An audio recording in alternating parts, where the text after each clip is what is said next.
Reggie Fils-Aimé is overrated. He didn't change the game. He didn't disrupt the game. His book is called Disrupting the Game. But in part 1 of this video, we're going to demonstrate how Reggie did not disrupt the game. In part 2, we will explore how Reggie's alleged quote-unquote disruptions actually have no legacy, no lasting impact. And in the final section, I will be delivering Reggie his sentencing, which will specify what he needs to do to atone for the mess he left behind at Nintendo of America.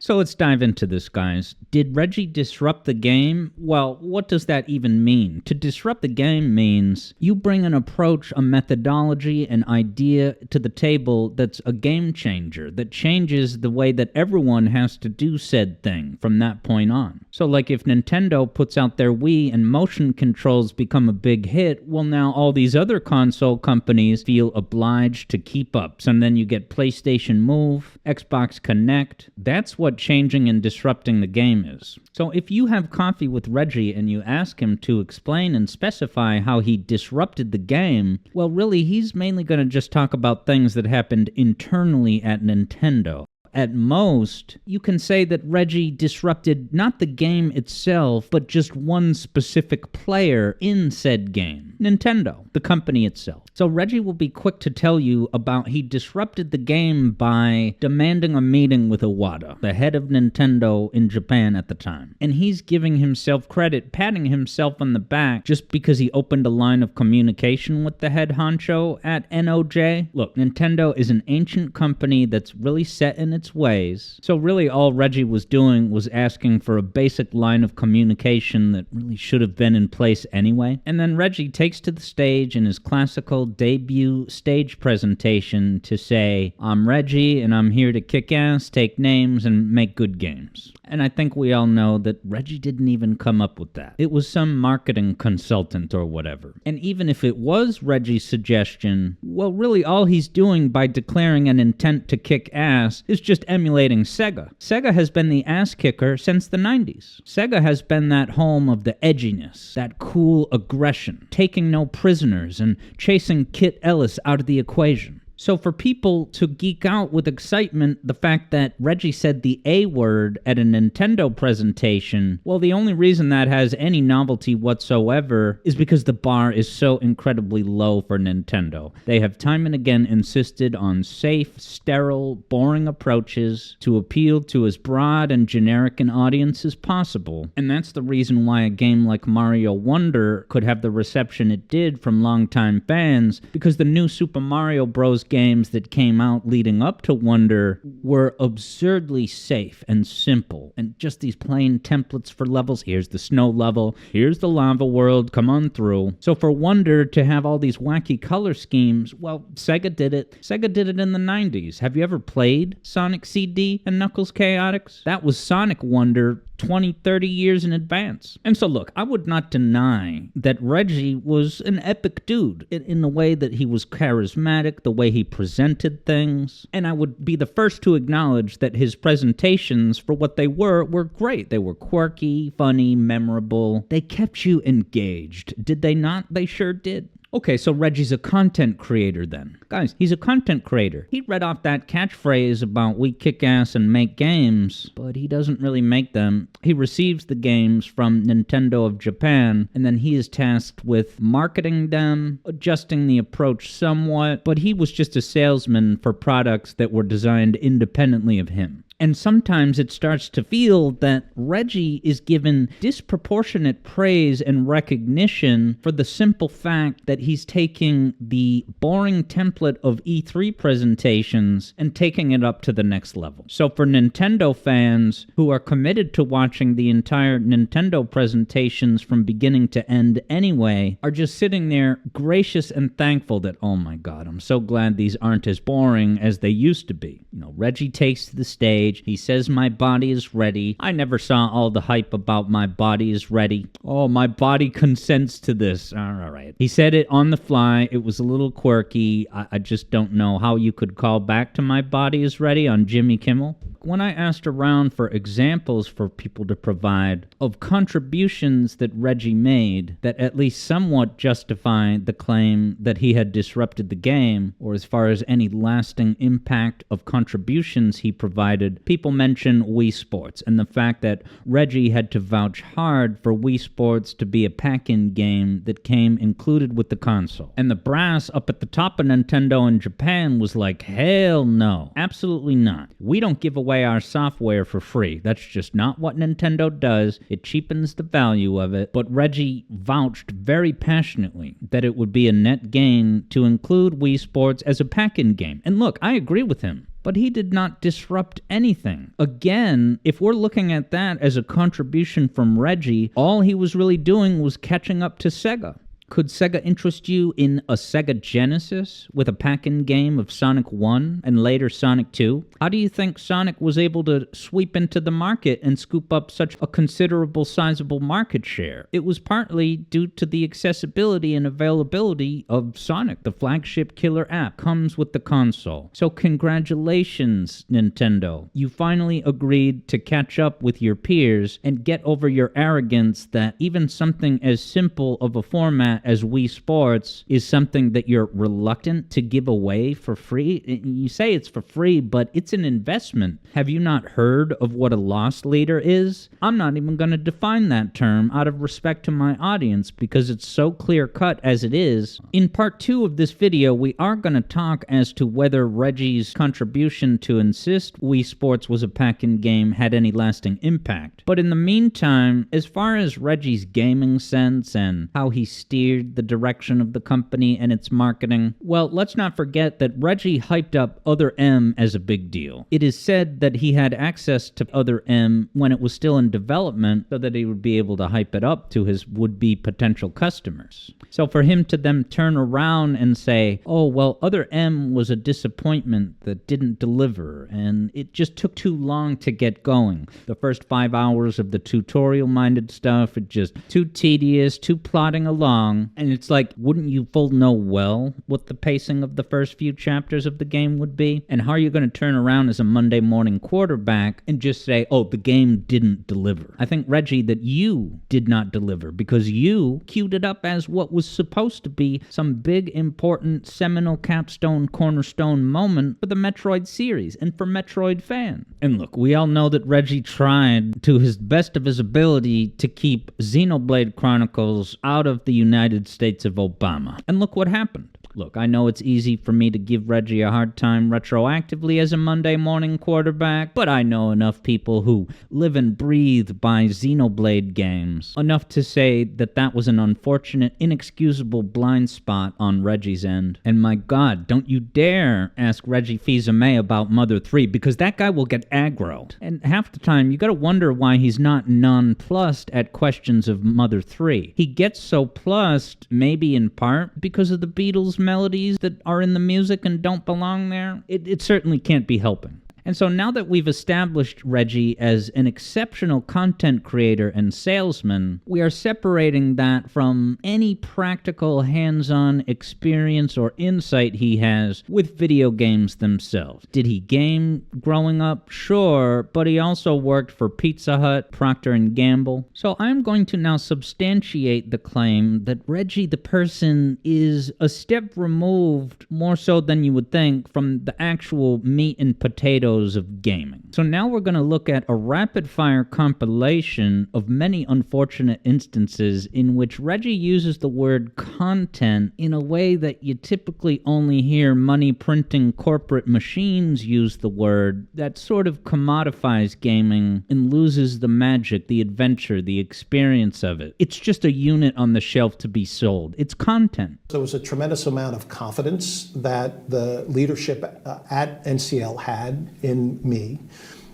It happened because it was clear that I had a passion, not only for our content, but for a passion for the overall gaming community. And the fact that I had some skill in being able to communicate with our fans and communicate really with all of our business partners. Talk about a buzzword smoothie. Passion for the content, right? Passion and being passionate, that's like the quickest go-to buzzword that you use in an interview to demonstrate your enthusiasm, but it's just a word in a folder. And so passionate about content, that is a buzzword sandwich, people. In the gaming space, content is created by individuals. Content is created by individuals. You don't say. They've got a piece of creative content, a creative idea stuck in the back of their head that they're going to go take and do themselves. They're going to go take that risk to bring a new piece of IP into the marketplace. Go off and create their own new piece of content, create their own new great intellectual property, and it's going to fuel another wave of fantastic indie developers. I do believe that's going to happen.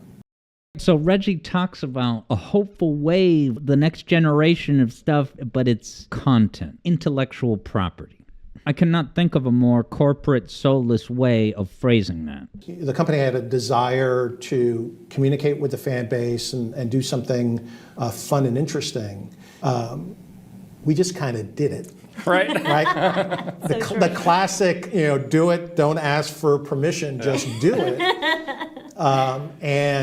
Luckily, Mr. Iwata was a huge supporter, gave you both access to developers that enabled the content to begin.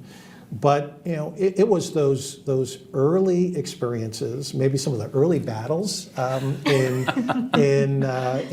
continuing the effort, and it lasted for years and years and years. Yeah.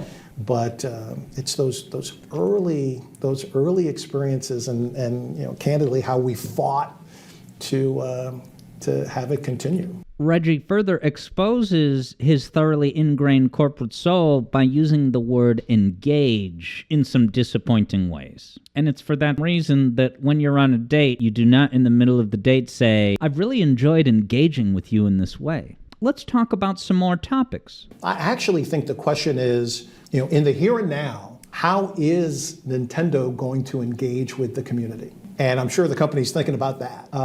But to me, I think that's the question of, how will the company engage with this passionate community and do it in an effective way now? How to say nothing with as many buzzwords as possible. How will the company engage with the passion of the fan day? I'm waiting for Reggie to say something, but he's just stating matter-of-fact regular business mechanics without actually saying how his approach is meaningful or different. Whether you're an established leader or just beginning your journey, I wanted to influence and touch as many people as possible. So that's where the passion for my public speaking comes from. That's where my passion for board service comes from. That's where the book came from. Being president of Nintendo of America truly was a 24/7 job. Yeah. Engaging with our company in the Americas, engaging with Europe, engaging with our parent company in Japan, that truly is 24 hours. To use the word engage in such a rote and mechanical way just becomes soulless. It takes the true, genuine personality out of it. It's like a video game where it's like, oh, if you go engage with this female character enough and give her enough gifts, the heart meter will go up, and then eventually you can be boyfriend and girlfriend because you've hit that sufficient engagement meter stat. It's like when Channel Pup is begging for money and he says, yeah, I'm doing my best here. I know I don't engage with my community enough and chat with you guys, but maybe I should. To spell it out that way, to make it seem like a clear-cut transaction that you're just getting this engagement out of the way in hopes that it will bring in more dollars, I just start to feel like I'm listening to the talk of someone who's a businessman who's focused on profits at all costs, and I don't want to say that he's faking any of his knowledge or enthusiasm for video games. It's not a deliberate fake or anything. It does cause a cause for pause, enough to think about, like, am I actually getting these genuine insights, or is this just a person who's hiding behind the same buzzwords in order to seem approachable, relatable? It just feels like a blatantly transactional mindset where, oh, this person is not actually a human having a conversation with me on a genuine human level. He's just doing this as a means to an end, to sell products. The two are not mutually exclusive. Okay, so with part one of the video now concluded, now that we've established all of the ways that, in fact, Reggie has not disrupted or changed the game about how video game companies work and what their business strategy is, what we are now going to do in part two of this video is to point out that for each of those things that Reggie did actually do, none of them had any lasting power. It was a flash in the pan. He did not contribute to any structural, cultural change, either in the business practices and strategy or on a people level, looking out for the best interests of Nintendo's customers and more directly its employees.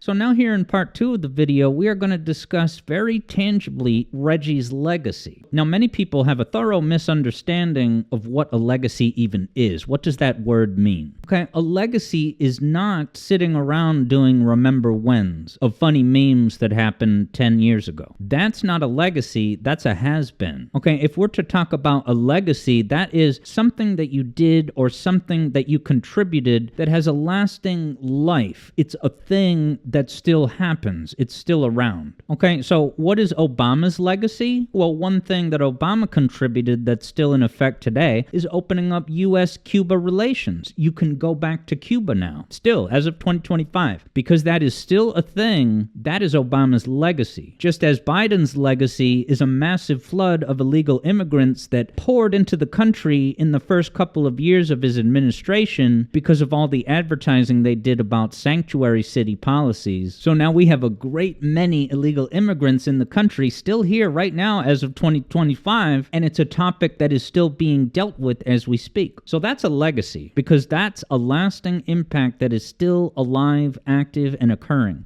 Okay, so if we're to look first at the primary main thing that Reggie was known for, well, it's his funny and epic presentations. And you know where I'm going with this. Those abruptly stopped immediately upon his retirement. Doug Bowser doesn't do funny, quirky, creative, memorable presentations. And part of the reason for that could be that there's talk that those weird, bizarre, offbeat presentations that Reggie did that were nonetheless beloved by the core Nintendo fan base was definitely not as loved by the investors. They got nervous, they didn't like it, they wanted the safe, sterile, standard practice approach to things. And they snapped back to that instantly upon Reggie's retirement. So Reggie's phenomenal presentations have no legacy. They were great at the time, but he did not contribute to a cultural change in the industry and even just at Nintendo specifically. And that's because this and many of the things that Reggie did, he did them, sure, but he did not get the actual legitimate buy-in of Nintendo. Nintendo allowed him to do these things, in many cases very reluctantly, but he did not contribute to any structural philosophical change in how Nintendo does business. And if anything, in the years after Reggie's departure, they've backslid into some of those disappointing corporate mindsets. So now how about Wii Sports? Does Reggie's decision and insistence on making Wii Sports a pack-in game have any lasting legacy? Well, let's talk about that. What happened on the next console generation after the Wii? Well, there was a quasi-spiritual successor to Wii Sports in the form of Nintendo Land, which is a collection of, I suppose you could say, mini-games that utilize the Wii U's unfortunate dual-screen system, with the controller having its own screen. And look, with full disclosure, I've talked with multiple live stream viewers at my streams, and I want to make it clear that Nintendo Land does have its fans. But one thing that should be called to your attention is that perhaps some of those fans, those people who are here at my live streams, if you're hanging out with my live streams, then you're probably in the upper echelon of the fandom. You're a huge fan. You would have a lot harder time selling the idea of Nintendo Land to the quote-unquote more average gamer, casual gamers. I can tell you that I, Alex Yard, played Nintendo Land, and I wanted to be done with it quickly. I'm playing the Luigi's Mansion game where you're trying to avoid the invisible dude and the guy can look at the screen to see where everyone is, but everyone else is left in the dark. I'm like, this is kind of cool, but it's relying on withholding information of locations, and I'm estimating a strategy of where to go. The Zelda game in that collection was very token and non-substantive gameplay. You kind of just wave the controller to attack and you are escorted around on a rails. I think the biggest failure of Nintendo Land is that it it didn't have any game structure where you could sit down and have, like a half-hour session with your pals. You play Wii Golf, you're going to do 9 holes. That's a standalone experience that fleshes out a half an hour to 45 minutes. Nintendo Land, though, is just a bunch of one-off games. So it kind of just feels like you're plowing through TikTok videos without any ramp-up, without any overall narrative. It's like, oh, okay, that minigame was fun, let's do another one now. It's so unstructured and half-baked. And furthermore, Nintendo Land appears to be the prompt death of pack-in games, because there was no pack-in game for the Switch. You would think it would be 1-2 Switch would be a dynamite obvious pack-in game. So who knows if the Wii U's performance led to Nintendo then taking away their pack-in game policy. But again, if that was Reggie pushing Nintendo to do that, it did not last, because Nintendo Land, forgettable quick forum of gimmick mechanics specific to the Wii U. That game perhaps is one of the few things that actually use the dual screen technology in any real way. So that's the thing, is that if Reggie has this inclusive legacy of helping to broaden the audience, not just for Mountain Dew Doritos gamers, but also for grandmas and they aunts, well, you could say that Nintendo, come the Nintendo Switch era, had to take some concrete steps to entice back those hardcore gamers that Reggie, intentionally or not, sort of polarized away to some tangible extent. They needed to take steps to win those hardcore gamers back, because at the tail end of the Wii U, that Nintendo logo had a massive stink in the eyes and ears and noses of the Mountain Dew lobby. So now that we've identified that any of Reggie's contributions to the game development side of Nintendo were a flash in the pan that didn't last, well, we can also examine the aspect of Nintendo itself, the company. Now, I'm not going to rehash all of the headlines that you guys have already heard in YouTube videos and on Kotaku about the bad working conditions at Nintendo, where it was a tale of two cities, first and then second-class citizens, with two different badges with their own color. The contractor badges need a fully canonical Nintendo employee just to even walk around the building. It has also been said that Nintendo has clamped down on any unionization activity and or just generally discouraging people from speaking up, for self-advocating for better working conditions. All of those are allegations, but they have been reported widely elsewhere, for what it's worth. Alright, so when these awful headlines started making the news, Reggie was reached out to for comment, and what he said was so incredibly frustrating and disappointing. It's almost an anger in me that it causes, because what Reggie said was, that's not the Nintendo I left. He looks at all the problems there and says, that's unrecognizable to me. That's not the Nintendo I left, guys. Well, time out. If the company is now just going to fall apart so abruptly after you left, well, then anything you might have done was just a symbolic temporary fix. You did not actually get the buy-in of the company. You just wanted to make sure everything seemed happy and pleasant while you were there, but you clearly did nothing to create a lasting plan of valuing employees at the company after you left. Whether or not that would involve Reggie's direct mentoring of Doug Bowser, it's kind of like what the show Succession on HBO is all about. It's like this guy builds up a massive media empire, but he's done nothing to ensure its continued success after he names his heir, and so as he reaches old age, the company just falls to crap. So that is absolutely on the person who was at the top of the pyramid running the company for all those years. In the same way that when a U.S. president takes office, he must now have to deal with all the things that were built up during their predecessor's era. Reggie thoroughly misunderstands the word legacy and what that even means, so I'm now going to deliver him a massive reality check. By first, I'm going to read a quote when Reggie was asked about his legacy from the mouth of babes. Here's what he said. You ready for this? Reggie was quoted as saying, and I quote, "In the end, I judge my legacy by that when I retired, as well as the head of HR who I had that initial lunch with, he and I retired on the same day. And as we retired, we promoted people internally into a variety of different roles versus bringing people in from the outside. To me, that was a testament that we have done a great job of improving and growing the culture at Nintendo of America." So first of all, the glaring flaw in Reggie's perception of his own legacy is that Reggie is pointing to the final day of his employment as evidence of what his legacy is. No, the legacy started the day after that. So if Reggie is now going to, right, put all his chips on the table and say, well, my legacy is the people I mentored and promoted from internally instead of trying to recruit new faces from the outside. Well, if Reggie is taking all the credit for the regime that took over upon his departure, he has overtly acknowledged that that is his legacy. And so he is fully culpable for the culture that his successors, which he handpicked and promoted, carried out. Right, if you're working at a hot dog stand that's run by a manager, and things seem to run smoothly enough when that manager is present, but on those days that the manager has to take off, the hot dog stand operation slowed down to an inefficient crawl, well, that's the failure of the manager, because it falls upon the manager to delegate these tasks, these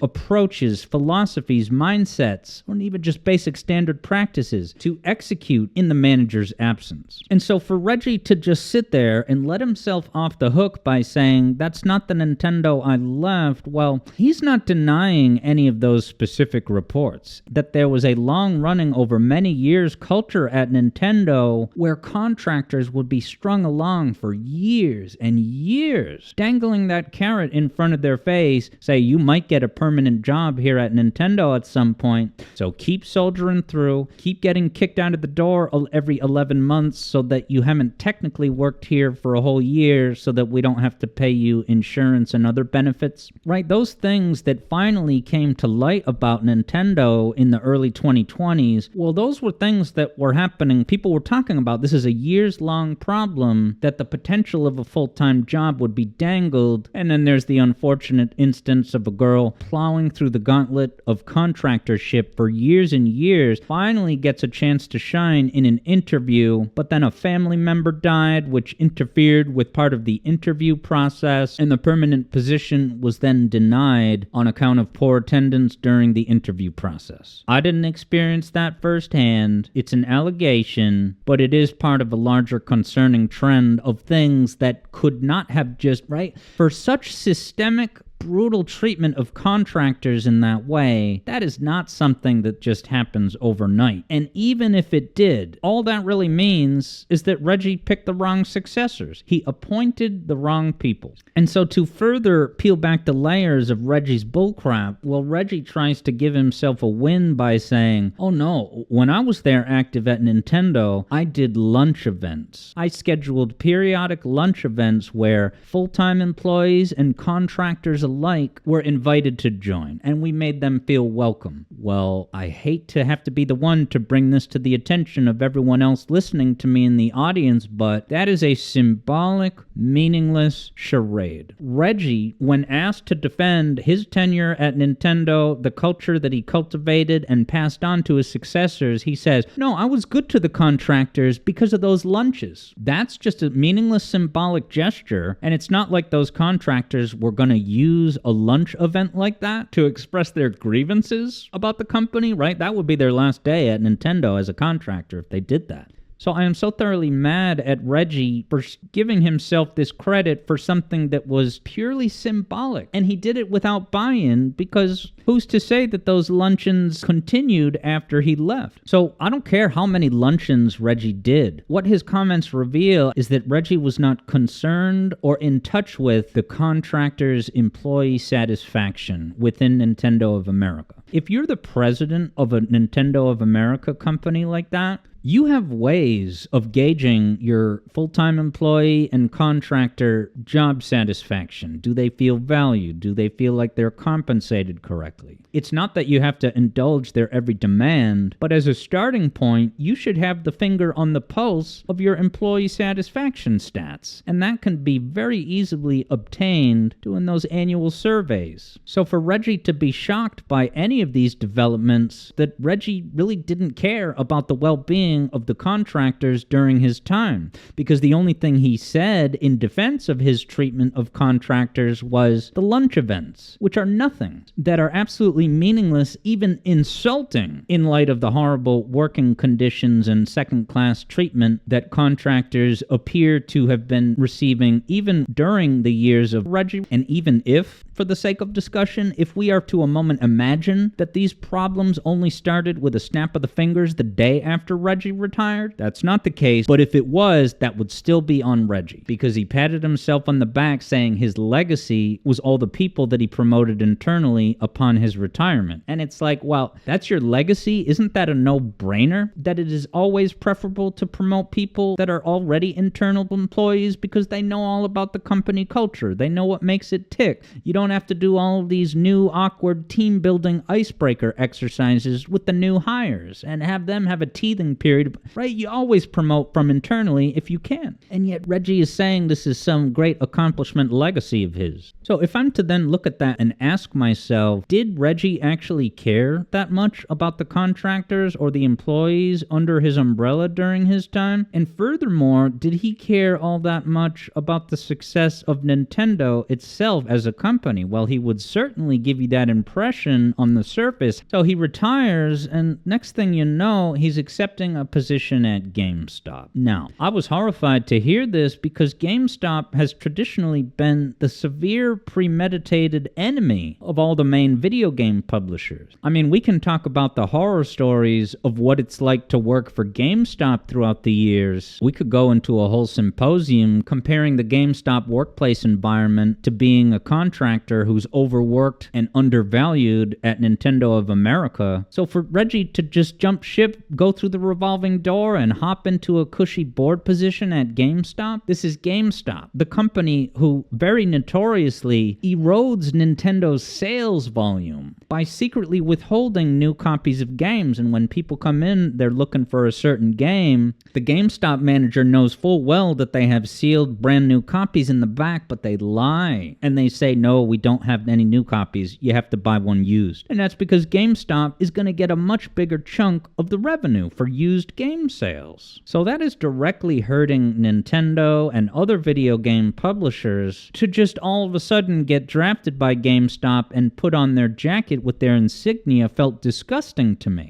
And I would at least, right, give Reggie some benefit of the doubt. If he did his interview and he genuinely thought that he had an opportunity to fundamentally change GameStop, to fix some of those soulless corporate cutthroat business practice and human resource people management, except that his attempt to work for GameStop fell flat on its face immediately. Whatever happened, GameStop was not amenable to going along with Reggie's suggestions. So whatever Reggie thinks he did to disrupt the game or change the culture of Nintendo, well, it didn't work at GameStop. And that's on Reggie, because those of you who have been in the workforce for a while and you've gone on many different job interviews with multiple rounds, you realize that when you go for a job interview for a position that's available, it's not just that they are interviewing you. You are simultaneously interviewing them to figure out, is this a place where I can make a meaningful contribution? Is this a company whose values are not going to conflict with my overall philosophy? Reggie should have figured that out up front. He should not have taken a job at a company that is so notoriously antagonistic to Nintendo if he didn't see a route forward. But he just collected his paycheck and called it a day after a brief while. He just gave up. So what am I to make of that? Not much, except Reggie will work for the highest bidder. And so where Reggie failed at GameStop, well, you look at his Nintendo resume, and he was able to implement some changes,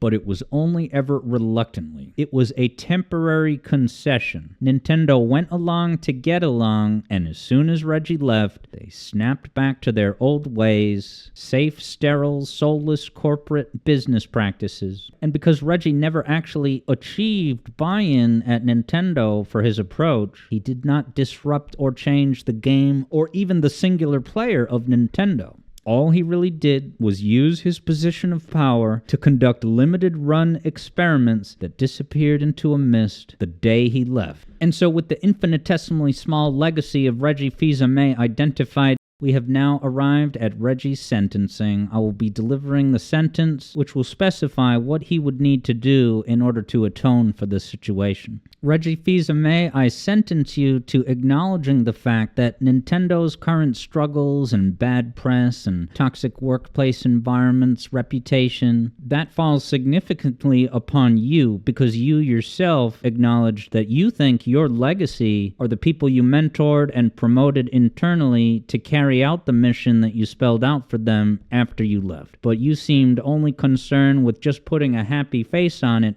during your time there, taking no steps to ensure that contractors felt valued either during or after your tenure, and it is misleading and hollow for you to say that you disrupted the game in terms of bringing in casual gamers or sending in a pack-in title with the Wii, because Sega already gave away pack-in games. Nintendo Land was a flop, after which pack-in games went away. The Wii's courtship of casual gamers snowballed a massive problem where by the time we got to the Nintendo Switch, Nintendo had to take great steps to bring back those hardcore gamers. And so if you're going to continue self-congratulating yourself in interviews and retrospectives, then it will follow that I will call these things to the attention of my audience. And then move on. And so now we've reached the conclusion of today's discussion, and I want to thank everyone for listening this far. If there's something I overlooked, if there's an aspect of Reggie's legacy that actually did continue on past his departure, that wasn't just an artificial construct that blinked out of existence the day he rode off into the sunset, please do let me know in the comments. And so as much as I love some of his memes, those occurred in the past. There's no lasting legacy of them. Sitting around with remember whens is not a legacy. This has been Alex Yard here at 91.6 WAYZ, the Alex Yard Zone. And what this video has done to Reggie, well, it has kicked his ass and taken his name. Good night, everybody.